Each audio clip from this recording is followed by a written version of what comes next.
کسی نے اپنی بیٹی کا رشتہ کرنا یا کسی کے اپنے رشتے کی بات، اب بات یہ ہے کہ 2 رشتے ہیں یا 4 رشتے ہیں، اسے نہیں سمجھ آتی کہ میں کہاں رشتہ کر دوں، استخارہ کر لے، کیونکہ ہم نہیں جانتے خیر کہاں چھپی ہوئی ہے اور اللہ جانتا ہے خیر کہاں چھپی ہوئی ہے۔ تو یہ دعا جو ہے انسان کو مطمئن بھی بہت کرتی ہے۔ اسی طرح سے اگر کسی نے بزنس شروع کرنا ہے، کسی بزنس پارٹنر کے حوالے سے کنفیوژن ہے کہ آیا پارٹنرشپ اختیار کی جائے یا نہ، یعنی تمام اہم کاموں میں اللہ کے رسول صلی اللہ علیہ وسلم استخارے کی تعلیم دیتے تھے جیسے قرآن حکیم کی کوئی سورت سکھاتے تھے۔ سیدنا جابر بن عبداللہ کہتے ہیں کہ رسول اللہ صلی اللہ علیہ وسلم ہمیں تمام کاموں میں استخارے کی تعلیم فرمایا کرتے تھے، اور اس اہتمام کے ساتھ کہ جس طرح ہمیں آپ قرآن حکیم کی کسی سورت کی تعلیم فرماتے تھے۔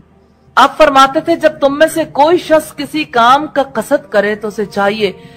کہ فرض نماز کے علاوہ 2 رکعت نماز پڑھے اور نماز کے بعد کہے، یہ استخارے کی دعا کا ترجمہ ہے، اے اللہ میں تیرا فضل عظیم چاہتا ہوں، بے شک تو قدرت رکھتا ہے اور میں قدرت نہیں رکھتا، اور تو جانتا ہے اور میں نہیں جانتا، تو چھپی باتوں کو جاننے والا ہے۔ اے اللہ اگر تو جانتا ہے کہ یہ کام میرے دین اور دنیا میں اور میرے کام کے آغاز اور انجام میں بہتر ہے تو اس کو میرے لیے مقدر کر دے اور اس کو میرے لیے آسان کر دے، اور اگر تو جانتا ہے کہ یہ کام میرے لیے نقصان دہ ہے، میرے لیے دین میں یا دنیا میں اور میرے کام کے آغاز میں اور انجام میں، تو اس کو مجھ سے علیحدہ کر دے اور مجھ کو اس سے علیحدہ کر دے، اور جہاں کہیں بھلائی ہو وہ میرے لیے مقدر کر دے اور اس سے مجھ کو خوش کر دے۔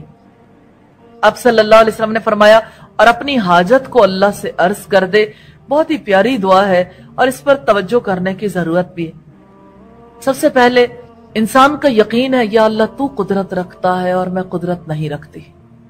جس کے دل کو یہ یقین ہوتا ہے، زبان جب یہ الفاظ ادا کرتی ہے تو دلی کیفیت فرق ہوتی، یہ بیداری کی کیفیت ہے، یہ ایسی کیفیت ہے جس میں دعائیں قبول ہوتی۔ جتنا زیادہ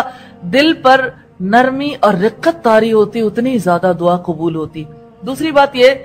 کہ میں نہیں جانتا اور تو چھپی باتوں کو جاننے والا ہے، یعنی اپنے علم کو اللہ کے علم کے حوالے کر دیا۔ پھر آپ دیکھیے کہ اگر تو جانتا ہے یہ کام میرے دین اور دنیا میں، میرے کام کے آغاز اور انجام میں بہتر ہے۔ کئی کام ایسے ہوتے ہیں شروع ہوتے ہیں تو اچھے ہوتے ہیں، ختم ہو تو اچھے نہیں ہوتے، اور کچھ کام ایسے ہیں جو دنیا کے اعتبار سے بہتر ہے آخرت کے لیے بہتر نہیں، کچھ کام ایسے ہیں آخرت کے لیے بہتر ہے تو دنیا کے لیے بہتر نہیں۔ یعنی کتنا اس میں احاطہ ہے، رسول اللہ کی حکمت دیکھیے۔ اور اگر تو جانتا ہے تو میرے لیے اس کو مقدر کر دے، میرے لیے اس کو آسان کر دے، صرف مقدر نہیں آسانی کر دے۔ اور اگر تو جانتا ہے یہ کام میرے لیے نقصان دہ ہے دین اور دنیا میں، کام کے آغاز اور انجام میں، تو مجھے اس سے علیحدہ کر دے۔ اب آپ دیکھیے کئی کام ایسے ہوتے ہیں جو دل کو بہت اچھے لگتے ہیں، اپنے دل کی خواہش کو، اپنے دل کی بات کو اپنے دل سے ہم خود الگ نہیں کر سکتے، یہ نہیں پتا کہ بھلائی ہے یا نہیں، تو اللہ سے کیا دعا ہے کہ مجھے پھر اس سے علیحدہ کر دے اگر یہ میرے لیے اچھا نہیں، اور جہاں کہیں بھی بھلائی ہو وہ میرے لیے مقدر کر دے۔ یعنی میں تو نہیں جانتا لیکن جہاں بھلائی ہے آپ جانتے ہیں، اس کو میرے لیے مقدر کر دے، اور بڑی بات یہ ہے کہ اس سے مجھ کو خوش کر دے، یعنی جو بھی کام میرے لیے بہتر ہے اس پر مجھے راضی بھی کر دے۔ تو اب صلی اللہ علیہ وسلم نے فرمایا اس مقام پر اپنی حاجت اللہ کے سامنے پیش کر دے، اور پیش کرنے کا سبب کیا ہے کہ دل راضی ہو جائے۔ اب دیکھیے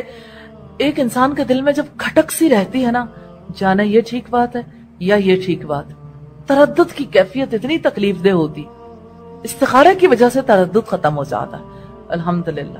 استخارہ ضرور کرنا چاہیے، مگر نیکی کے کاموں میں استخارہ نہیں ہوتا۔ اگر کوئی یہ کہے کہ میں نوافل رات کے پڑھ لوں یا نہ پڑھوں، یا صدقہ و خیرات کر دوں یا نہ کروں، اس کے لیے استخارہ نہیں ہوتا، کیونکہ وہ ہے ہی خیر۔ استخارہ کا مطلب ہے خیر طلب کرنا، تو جس میں پہلے ہی خیر ہے اس کے لیے استخارہ کرنے کی ضرورت نہیں ہے۔